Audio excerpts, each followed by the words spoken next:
What's going on? What's going on? What's going on? Hey, what's good, bro? How's everything? Man, everything is well, man. Everything is well. How about you? What's new? Oh man, busy day today. Just switching getting back in the office. So it's a different nigga. Shut up. Different wave than Yo, we live, bro. See? All right. See?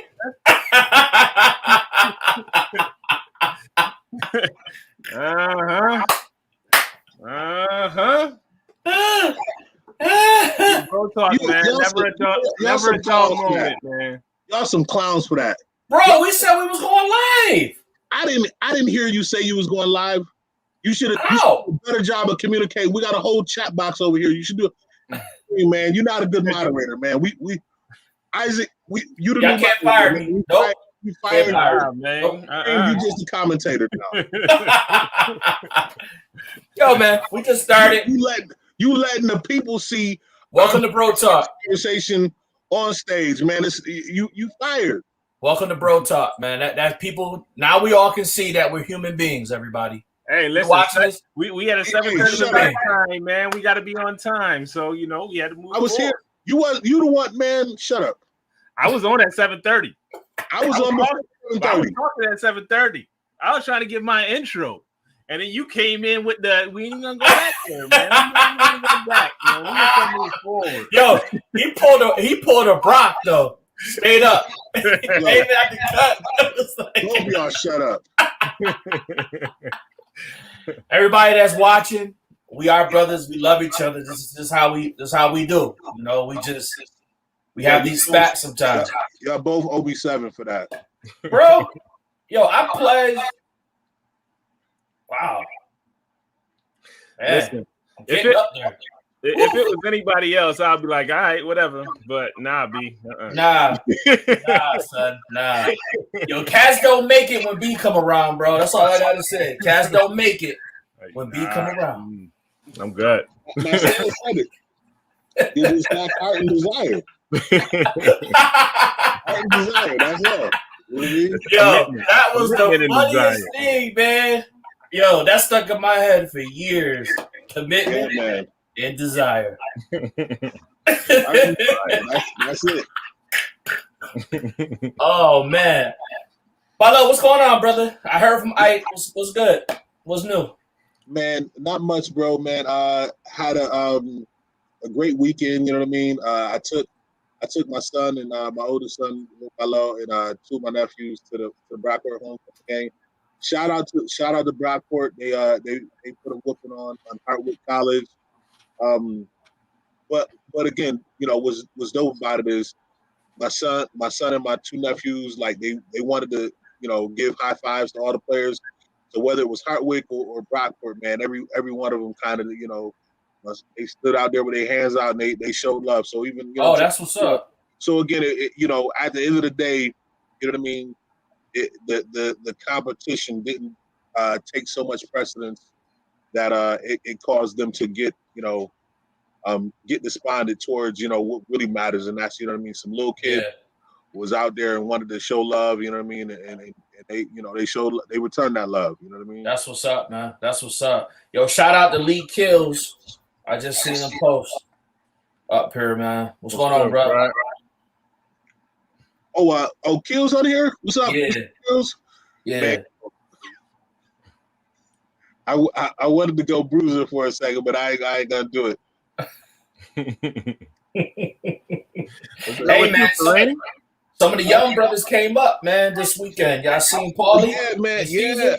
So I saw Caesar, but not Paulie. Yeah, man, that hurt me, man. I heard Caesar was up here, but I didn't get a chance to see him, man. You know what I mean? A lot of love for that young brother, man. It's always been love from, I'm saying, from day one when I saw him. But I did get a chance to see my guy C's. Shout out to Caesar. Yo, and man, man, it was dope to just see brothers, come in town, you know what I mean, and just show love, man.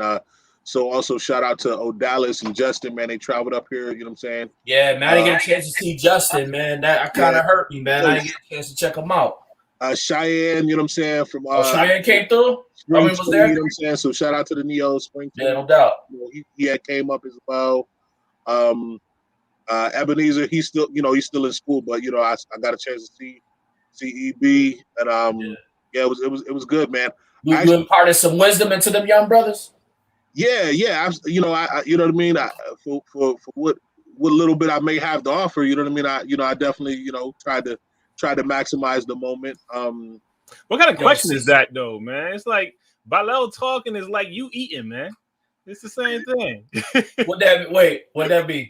Like it's gonna happen, you know what I mean? bRHO gonna say some words, and you gonna eat.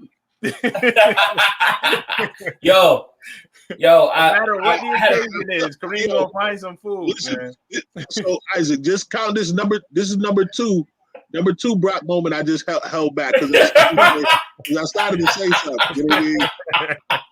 So just know that you leaving the audience in suspense, man. Now they're gonna be like, "Well, what are you gonna say now?" I was gonna say if I'm gonna talk, Kareem gonna eat, and you gonna rock a bad haircut. I love it though. I love it. Nah, it actually looks real good, bro. It looks real good.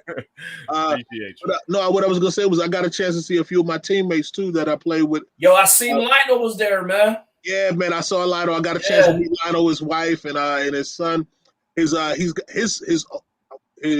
is in college now, right? His older. He just got recruited. He's coming to Brockport. He's gonna be coming to Brockport next year. So nice. Yeah, he was doing his thing out there. I saw. So he's gonna be coming to Brockport, and then I believe. You weren't there. You were. I think he graduated the year before you came in, but one of the other running backs, Seth, man, he was I wasn't wearing it. Yeah, but I got a chance to, you know what I'm saying? I heard a lot about him though, man. It was real cool brother, you know what I'm saying? So I got I connected with Seth, you know what I mean, on Facebook because Lionel took a picture and posted it. And so I was like, yo, I ain't seen Seth in years, so it was cool. Yeah. His son is also going to be coming to Brockport, so you know what I mean? Just yo, that's pretty dope though, man. All around good time, man. Yeah, that's pretty dope. Yeah, it was dope vibes, man. Yeah, hey, I wish I could have made the game, man, but it looked like y'all had a good time out there. I had to work this weekend, man. I did a program with some young men from the University of Missouri down in Columbia. We did a program called Men of Color, Honor, and Ambition, which was started by Dr. McDonald, who's currently at University of Virginia. And it was a great program, man. Like, I need you to do me a quick favor, for Kareem. Say that bRHO made it to the game again. Why? Just say it. Because it's an anomaly, man. Oh, for everybody that's watching on the serve right now, they know what I'm talking about. bRHO made it to the game, and he got evidence. You know what I mean? Like, and I wasn't there late, so. I mean, I wasn't there, so I don't know if you was late or not. I just know you was there. I got there like midway through the first quarter, like, you know what I mean? Okay. And that's after my son had football practice.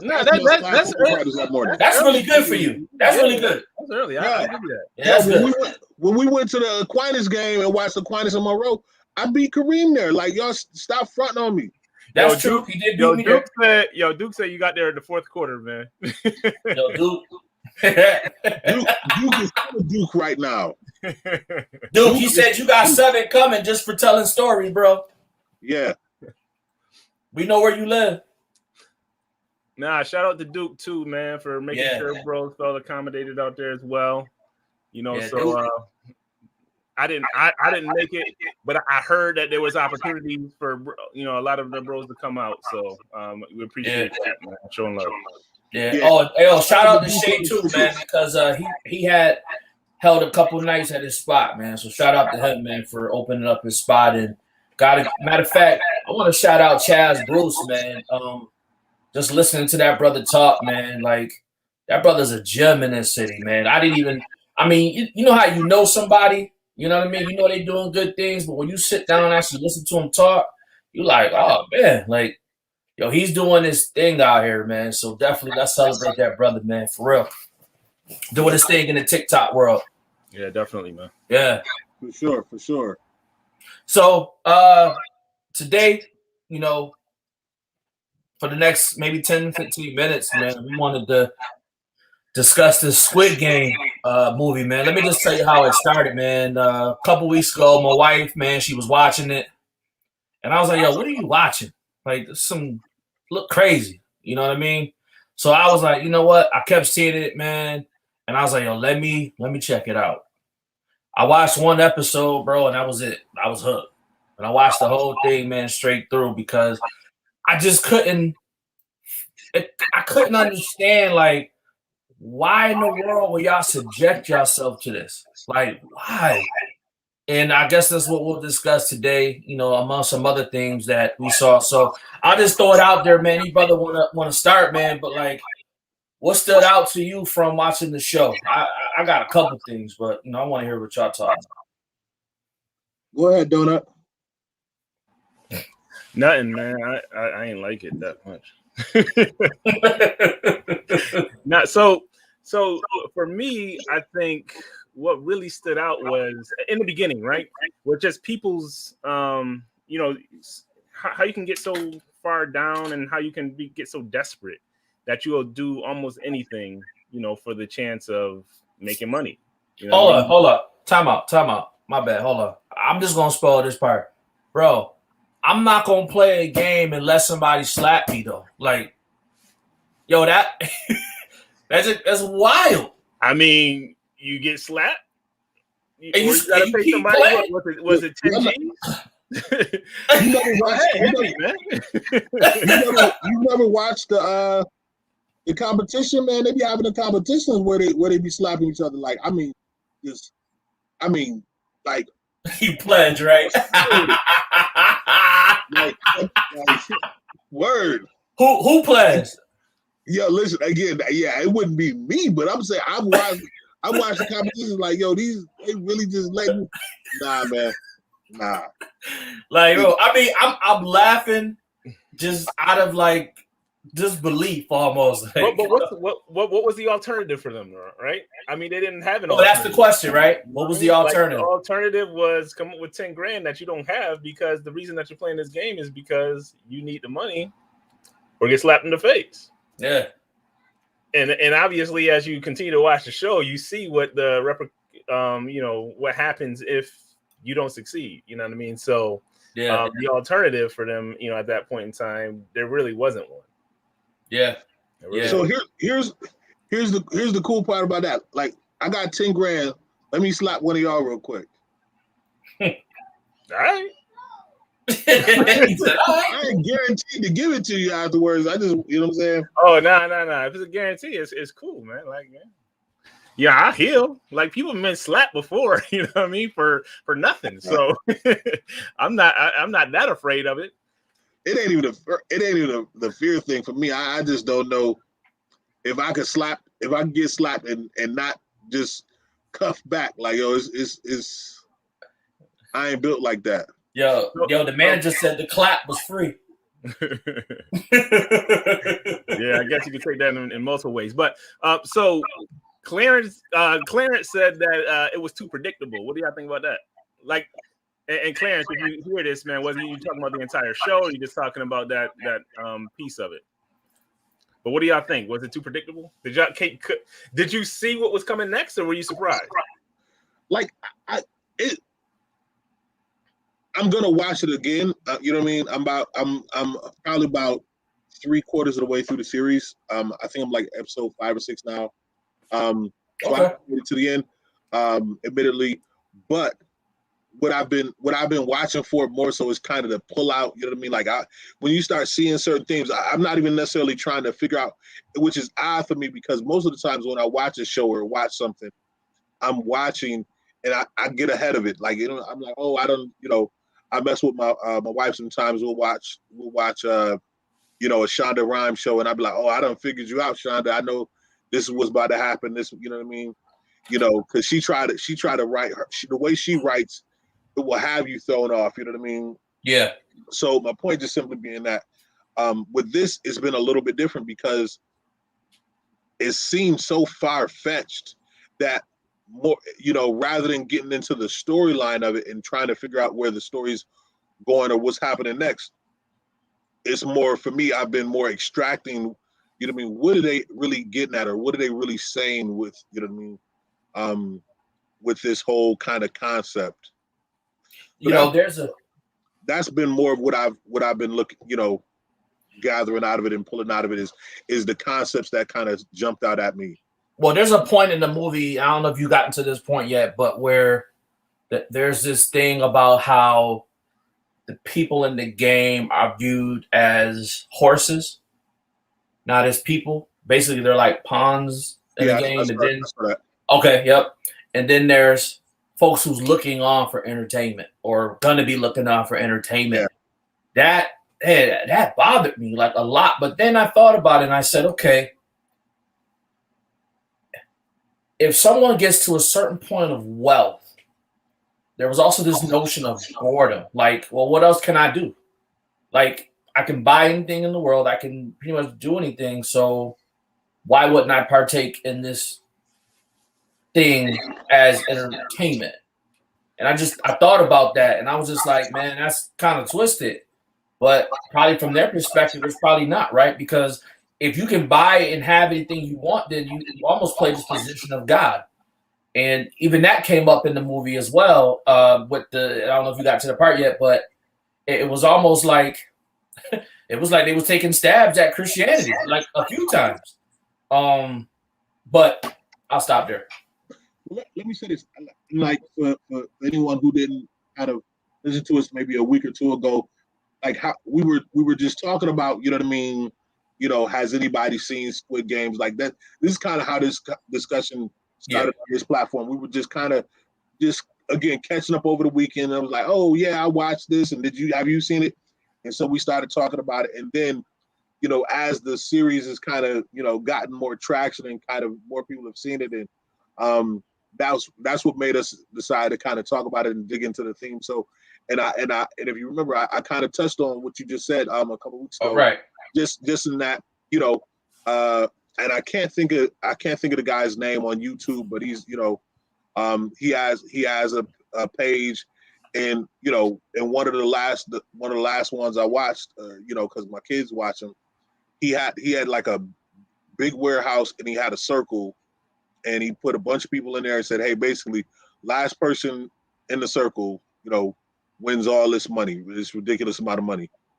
And they would do stuff like, okay, you got to stand up for the next 24 hours. Like, you got to stay on your feet the next 24 hours. Like, and so if somebody legs got tired, they sat down or, whatever out. So they were whittling the pool down. So, and again, it just do more ridiculous stuff. They'd say, okay, here's a game, you can win 10 grand and for this in this game, but it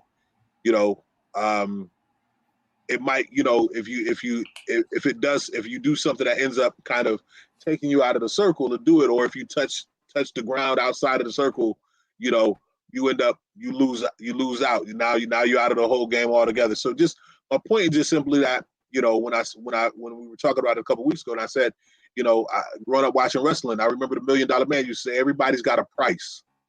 You know what I mean?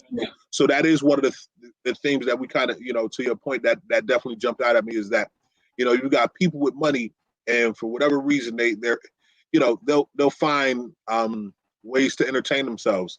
I would encourage anybody watching, and actually I'm probably gonna reread it myself, but there's a book by one of my favorite sports writers is William Roden, Bill Roden. He used to be on ESPN quite often, but he wrote a book called $1 Million Slave, and he was talking about athletes and how, as much as they make these $1 million, and here's another, one of the points that kind of touches on as well, that I've always kind of really had an issue with is if an athlete speaks out against something or says they want to renegotiate their contract, or they feel like they're not getting paid enough, people are always talking, from the 80s, and you know what I mean. I can only go back as far as the 80s because that's the decade I was born in, but 80s, 90s, and so on.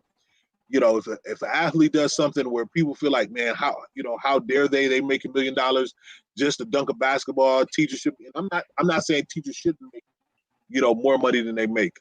But my point is this: is that you know, how dare we try to, you know, chastise an athlete, minimize the work that they have to put in, not even minimize the work that they do. You know what I mean? I can't talk negatively about somebody that makes $1 million doing something that I feel like isn't valued at $1 million unless I'm able to say, you know, examine who can write a check for $1 million to be able to pay them that money. Mm-hmm. What are they doing? You know what I mean? Oprah. Yeah, Oprah. You know, so I think there's that dynamic of it. And then there's also, for me, the other dynamic that jumped out was, and Isaac, I thought this was where Isaac was going when he touched on it a little bit, but and maybe this is what he was alluding to, but the idea of hope, right? Yeah, there was a lot of instances of hope in there. Well, like, but here's the thing, right? It was like a hope that was kind of a fleeting hope. You know, where we create this false sense of hope for people. You know what I mean? And I think that is one of the things that it was tragic too. Exactly. That's exactly what I was going to use. That it was tragic because, so the Bible says we're saved by hope, right? So we know how significant hope is to humanity. And for us to have such a desire and need and to know and believe and to understand that there's a reason and a purpose bigger than us, that the things that we go through, the challenges or issues we face, hardship, difficulties, heartaches, whatever, right, that we experience or go through, that there's a bigger meaning, a bigger purpose for them all. So if that be the case, then, you know, if we have this hope, and then at the end of it all, right, we come to find out that there was nothing, like all of this was for naught. Like that is you know what I'm saying? There could be nothing more tragic than that. And that was the thing. Like they said, hey, here's this opportunity to win all this money to get yourself out of debt. And so here, you know, they created this sense of hope.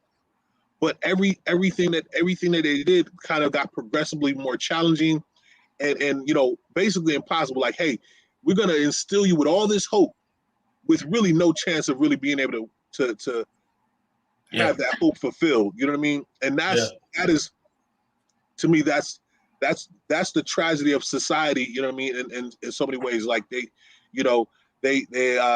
create this idea of the American dream, right? And that's where I was hoping you was going with it, because there's been that theory about like this is like a microcosm of capitalism. It is. Yeah.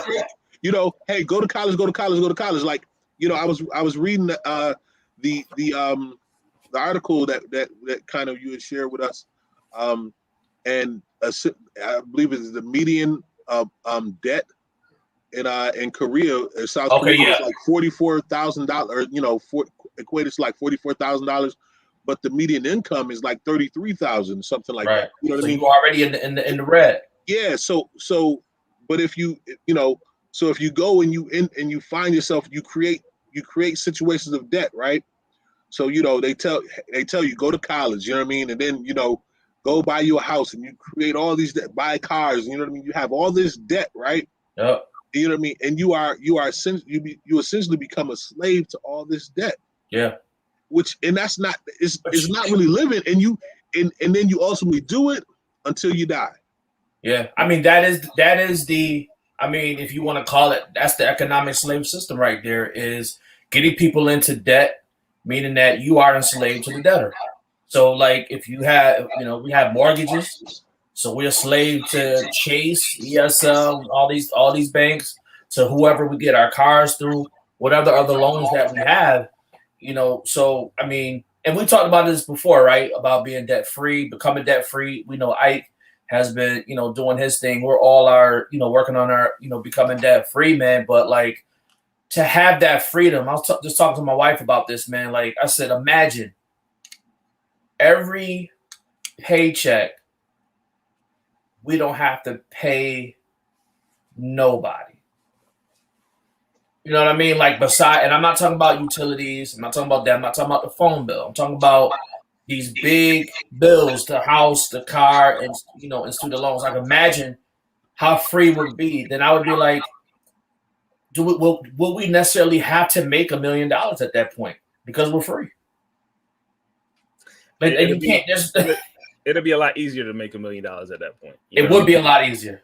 The other piece of it, like right now, though, you got to think about what are you doing to get yourself in a position where, when you get to that point, I ain't going to say if you get to that point, when you get to that point, you already have good practices because, it's easy to blow $1 million. It sounds like a lot of money, but people running around with diamonds in their forehead. You know what I mean? It's easy to spend a lot of money. You know what I mean? So that's true. It's all about the habits that you're setting for yourself now. So even though we think like we don't have a lot of money or, we, have all these other bills and all these other things, like we can harp on that and then not focus on our future. And, we can pay all these other people, pay all these bills and say, oh, well, I still got a few $100s left over. I'm going to go and celebrate and do this instead of paying for our future. You know what I mean? So I think it's all about building those habits and creating those habits so we don't find ourselves in a position where we got to get slapped in the face for $10,000. So yeah, I don't know if y'all had a chance to look at GQ lately, but they have this video series where they got basketball players talking about how they spend their first $1 million. I want to slap every last one of them because I'm like, bro, like I understand that you got this money, you got other money. We don't know, we're not counting your pocket, but I'm just looking at the optics of it though, like the optics. And when I say slap, I mean that in a proverbial way. I get you. Yeah, but like, but I mean, like, here's the thing I think we have to understand, right? Yeah, but we got children watching this too, though. 500 for McLaren. 200 for this, 3. I mean, like, here's what we gotta understand, right? You can do what you do with your money, bro, but like people watching you. Nah, you got, you know what I mean? Like, here's one thing I try not to do. I try to make sure that when I'm reflecting on things, you know what I mean, from my present lens, I don't forget my former lens. You know what I mean? So I remember, like, riding around in a car as a kid, you know what I mean? We were like, oh, that's my car. That's my car. Like, you know, and if I had gotten $1 million, I guarantee I would have probably, got my hands on $1 million at 18. Yeah. I would have probably bought a Lamborghini. If we all would have, but I mean, in this day and age, they have people to help them to do that. At 18, at 18, they work for you. You know what I'm saying? So man, they gonna be like Latrell. They helping you, but at the same time, you know what I mean? At 18, 19, they may work, you know what I mean, be helping you, but they work for you. So when you say, man, I've been broke my whole life, man, and I want this as, you know what I'm saying? Yeah, that's what a couple of them said. Yeah. And that's the thing, you know what I'm saying? So it's understanding that we have a different understanding now because we have a different maturity, right? Even the things that, even just behavioral differences, forget money management, just behaviorally, we are in a mature place. Things that we did in college, we would not do today. We would not do now. You know what I mean? So it's the same. But that's not an excuse though. But that's not an excuse though. I mean, like I understand what you're saying. I sympathize with that, bro. But like, nobody's saying an excuse. I'm saying that it's an understanding because. Oh yeah, I understand. Because you know what I mean. We get it. We did. We just didn't have $1 million to do dumb stuff with. You know what I mean? Yeah. I mean, I had 10. But I get it. Yeah. We'd have probably done some dumb stuff too. Yeah, and I understand that. Dumb stuff. Well, yeah, and I understand that. I'm just saying that when I just feel like sometimes as brothers, man, we get paraded on these platforms. We still haven't talked about that yet. So, like, sometimes I feel like on these platforms, man, especially the majority platforms, man, we get paraded out here. You know what I mean? And we just look like, if I was a young kid, man, and I saw like, oh, okay, word, they got their first meal, they did, oh, okay. Like, instead of like somebody like maybe someone else that said, you know what, like beast mode. Yo, I'm gonna keep my checks, you know what I'm saying, stash them away or whatever, and I'm just gonna rock off of my endorsements or like something like that, man. Like, I'm like, all right, that rises to the next level. This is what I'm saying. I just think that we just got to be careful with how we do things out in public like that, man. Because as a young person, man, that's impressionable. And like you said, yeah, like we saw people with like Iverson, the braids, the clothes, the chains, the sneakers. We was all part of that, man. But at some point, that brother went broke. Well, broke, not fully broke, but you know what I mean? Like, I'm just saying we gotta rise, man. That's all. Like, in this age of information, bro, we gotta rise. Iverson still sending our money. Iverson never went broke. Yeah. His that's why I went like this. That's why I went like this. No, Iverson was he had a lifetime Reebok contract. So the dude, I know. That's what I'm saying. Like, I mean, and then now he also didn't have access to all his money. He gets the NBA pension, which is somewhere probably in the neighborhood of like $500,000 a year. So if that's broke, I need to be Iverson broke. I need to be Iverson broke like last week. Hey, I love to be Iverson broke. I ain't gonna lie. Yeah, so I ain't gonna hold you. But you know what I mean? The thought is what they try to indoctrinate us to believe is that, you know what I mean? Someone, if someone looks a certain way, or you know what I mean, that they lack, or you know what I mean, money management skills, or if they put value on having jewelry. But that's what it looked like, though. That's what it looks like. But again, that might not be true. Looks can be very deceiving. I know. That's what we need to address. We need to address you know what I mean, the idea that we are being pigeonholed and just portrayed a certain way. Right. Right. It just because, you know what I'm saying? Because here's the thing. It's easier to have stewardship skills when there's been stewardship taught, right? You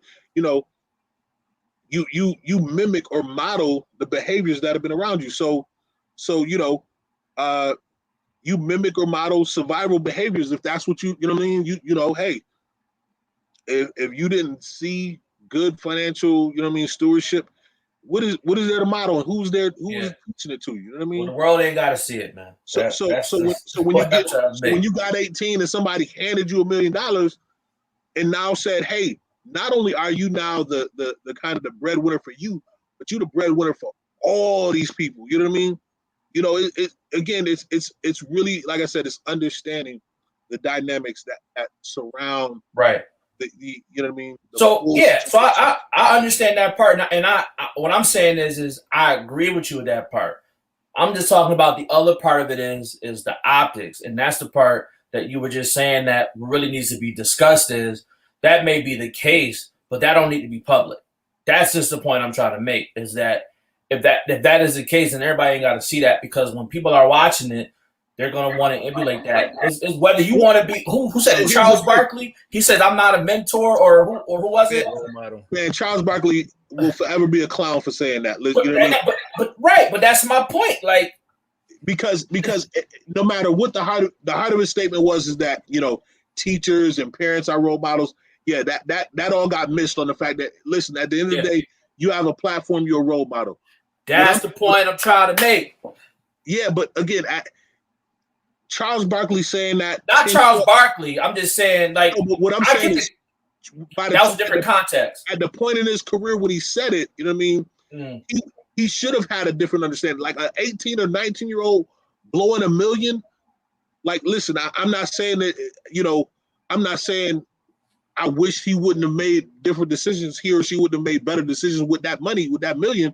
Yeah. But I can understand an 18-year-old who never had now coming into all this money and saying, like, man, I'm about to buy a few things that I never thought imaginable or possible, you know what I mean, for somebody coming from where I'm come from. Like, I love LeBron's LeBron has a hashtag that if you follow him on social media, you see is on every post. The kid from Akron, you know what I mean? Mm-hmm. Because what he's reminding everybody is like, yo, I'm living somebody else's life right now. This is, statistically speaking, he should not be where he is. You know what I mean? Yeah. And so, because he's had, overcome all of the odds that, that he had to overcome to arrive at where he is, you know what I mean? it's really just a reminder for us to not count people. You know what I'm saying? To not count people out. Give people time to learn and figure out and find their way. You know what I mean? And then, and you know, and my dad used to always say, listen, you know, you never, you know, like kind of talk down to somebody that you ain't helping pick up. You know what I mean? And I'm not saying you. No, I'm not talking about you. I'm not talking about you, Kareem. Yeah. I'm saying the societal portrayal, right? So, like you said, oh, the optics of it.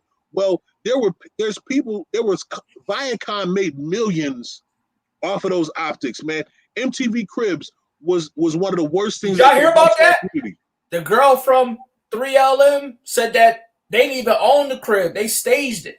But even if they did own it, right? Even if they did own it, the issue that I had with it is you're displaying like the opulence and the, you know what I mean, but not the process. Like, you know what I mean? Like, okay, these people, you know, acquired all these. If they still paying a mortgage, they ain't own it. So except for Method Man, yeah, or Red Man, well, Red Man. Red Man. So they would portray, you know, people living in these lavish houses, and oh yeah, so and so is a rapper or actor or athlete or whatever. That show had us thinking like, oh, I'm about to get the big had us all crazy. And now the means justify, you know. Yeah. For the ends, now the ends justify the means. So it's now like you got Vanilla Ice buying them joints and flipping them. Hey, you know, again, there's a process to it.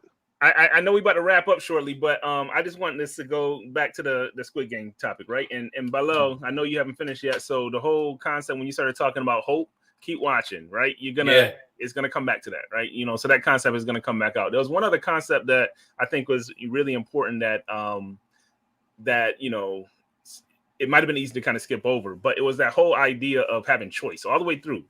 Like every competition, every time they started a new game, there was always a choice, right? There was a choice on do we, right? There was a choice on do we continue or do we stop, right? And then, and I guess my question and my comment is kind of like, would there ever be a group of people that you can bring together like that, and then have a choice that they would actually stop, knowing that all the money that was now in this piggy bank, right? All the money that was there would go to do good, right? It'll help the families of those that have passed away or that have died in the show, right? Or during the competition, and then you all get to go home. You know, so would you think there would ever be a group of people that would say, yeah, you know what, let's just do at this point, you know, we want to make sure that, you know, these families are taken care of, somebody's going to be taken care of, and just walk away. And they only needed a majority in that point to make that happen. Let me say this, man. What you just said, man, it's powerful. It made me think about the Matrix, like breaking the Matrix, right? We know, like, and it really brought kind of American society back to me in this sense. A few years ago, or Korean society, obviously, right? Right, yeah, right. But just again, I kind of the one that I'm most familiar with, right? So, if y'all know who I can't think of his name offhand, but it'll come to me. He sang the Monday Night Football song. Are you ready for some football? You know, his father was a famous country singer as well. Man, I wish I could call his name, but he ended up getting in some trouble. Like, you know, maybe about, you know, under 10 years, somewhere around in the neighborhood of like 10 years ago, he got in some trouble, and that was why he ended up stopping singing the Monday Night Football song, because you know, he made this statement on TV. He said that Hank Williams Jr. Yep. Hank Williams Jr. Yep. Google. He made the statement that President Obama at the time, playing golf with John Boehner, who was the Republican Speaker of the House, and if you understand how it's set up, you know, if the majority, the party with the majority gets to name the speaker, and he was the Speaker of the House because the Republicans had the majority, the Republican Party had the majority. So he was the Republican Speaker of the House, and he's playing golf with the Democratic president. And, you know, so what Hank Williams Jr. said was that was the equivalent of Benjamin Netanyahu, who was the Prime Minister of Israel, playing golf with Hitler, who we know famously put Jewish people in concentration camps. And they said he was anti-Semitic, and it got him fired from the Monday Night Football, all that stuff. But at the heart of what he was saying was people take this politics thing so seriously that you bring it up in the office place if you want to, and you might lose your job. You know what I mean? Because people get very emotional, very heated, and they take strong stances on these issues. And so, but the way they portray themselves before the people is like, oh, that they're at each other's throat. Nobody likes this party from this party, and nobody likes that party from that party, right? But then after, once the cameras are off, here they are playing golf, behind closed doors. And so why act all, adversarial in front of the people, but then act buddy? He was saying that's what he was getting at. And to me, what it spoke to was that how the masses don't realize the power that they have to really break the matrix. You know what I mean? So here it is, like they know, okay, hey, you can kill, let's say one of us, you know what I mean, in the Squid Games, you could kill any one of us or any group of us, you know what I mean, for, not for failing at the competition. But if every one of us collectively said, yo, we not going to compete. You know what I mean? Y'all say, okay, do you want out at this point? If every one of us said, you got no game if you don't have us, what does that look like? Mm. The players in the NBA bubble, the players shut down one night of games. I believe it was the night George Floyd was murdered. When George Floyd was murdered in Milwaukee, the NBA bubble got shut down, and it wasn't by the NBA. The players told nobody that they weren't going to come out for the game. So when it was game time, they just did not show up to the game, and it you know what I mean. It sent a strong statement in the message, like, hold up, what do we do when the inmates take over the asylum? And that's what we have to essentially do, is we have to come to a place as the masses and say, like, look, man, we're not going to continue to fall for this okie doke that they keep running us, you know what I mean, in this rat race where, we work our whole lives and die, you know what I mean, kind of keeping the system and status quo going like it is, you know what I mean? We've got to come together and realize, like, we've got to do something different. Yeah, strength and power in numbers for sure. Like-minded individuals. So I think that's a good place for us to end for the night. Yes, sir.